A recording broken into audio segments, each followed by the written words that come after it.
আল্লাহ যে বান্দাকে ভালোবাসেন তাকে চারটি কষ্ট দেন। কষ্ট মানেই যে আপনার উপরে বিপদ এসেছে, আপনাকে আল্লাহ তাআলা ভালোবাসেন না বিষয়টা এমন নয়। আল্লাহ তাআলা যাকে ভালোবাসেন তাকে বিপদ দিয়ে পরীক্ষা করেন।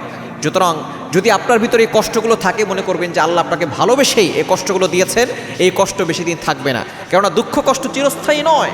আল্লাহ পাক রব্বুল আলামিন নিজে বলে দিয়েছেন 30 নম্বর পারা 16 নম্বর পৃষ্ঠার 14-15 নম্বর লাইন সূরাতুশ শারহের 6 নম্বর আয়াতে আল্লাহ তাআলা বলে দিয়েছেন, ইন্নামাল উসরি ইউসরা, there is happiness after suffering. কষ্টের পরেই সুখ আছে, কষ্টের পরেই স্বস্তি রয়েছে। আপনি হতাশ না হয়ে আল্লাহর উপরে ভরসা রাখবেন। 1 নম্বর কষ্ট হচ্ছে বারবার আপনার উপরে বিপদ আসা। এটা আল্লাহ তাআলা পরীক্ষা করার জন্য বিপদ দিয়ে থাকেন। আল্লাহ তাআলা নবীদেরকে ভালোবেসেছেন বেশি, পরীক্ষাও এসেছে বেশি। আল্লাহ তাআলা ইব্রাহিম আলাইহিস সালামকে অনেকবার পরীক্ষা করেছেন।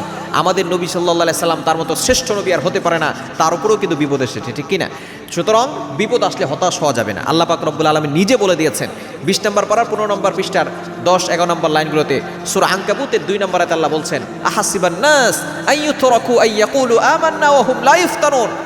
ডু পিপল থিংক, মানুষ কি ধারণা করেছে, কি মনে করেছে যে তারা উই বিলিভ ইন আল্লাহ, আমরা ঈমান এনেছি, এই কথা বললেই তাদেরকে ছেড়ে দেওয়া হবে? নো, ওহুম লা ইফতানুন, তাদেরকে পরীক্ষা করা হবে। সুতরাং পরীক্ষা আসবে, হতাশ হওয়া যাবে না। 1 নম্বর কষ্ট হচ্ছে বারবার বিপদ আসা।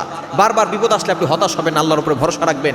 এই কষ্টের মাধ্যমে আল্লাহ হয়তো আপনার গুনাহ মাফ করে দিবেন, অথবা আপনার মর্যাদা আল্লাহ পাক রব্বুল আলামিন বাড়িয়ে দিবেন। 2 নম্বর হচ্ছে আপনার কাছের জিনিসগুলো হারিয়ে যাওয়া।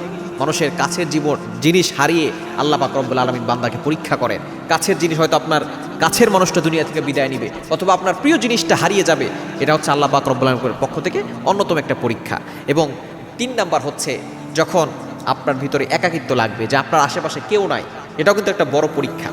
আল্লাহ তাআলা এই কষ্ট আপনাকে এই জন্য দিচ্ছেন যে আপনার আশেপাশে কাউকে পাচ্ছেন না। আল্লাহ পাক রব্বুল আলামিন বুঝাতে চাচ্ছেন যে এই দুনিয়াতে এত মানুষ থাকতেও তোমার পাশে কেউ নাই, কিন্তু আমি আল্লাহ তোমাকে ছাড়ি নাই, তোমাকে ভুলি নাই। আমি আল্লাহ তোমার সাথে আছি, কবর জগতে থাকবো, হাসর জগতে থাকবো, কিয়ামতের ময়দানে তোমার সাথেই থাকবো। এবং 4 নম্বর হচ্ছে সবচেয়ে গুরুত্বপূর্ণ, সেটা হচ্ছে দোয়া কবুল হতে দেরি হওয়া। অনেক সময় দোয়া করি, দোয়া কবুল হয় না। কেন?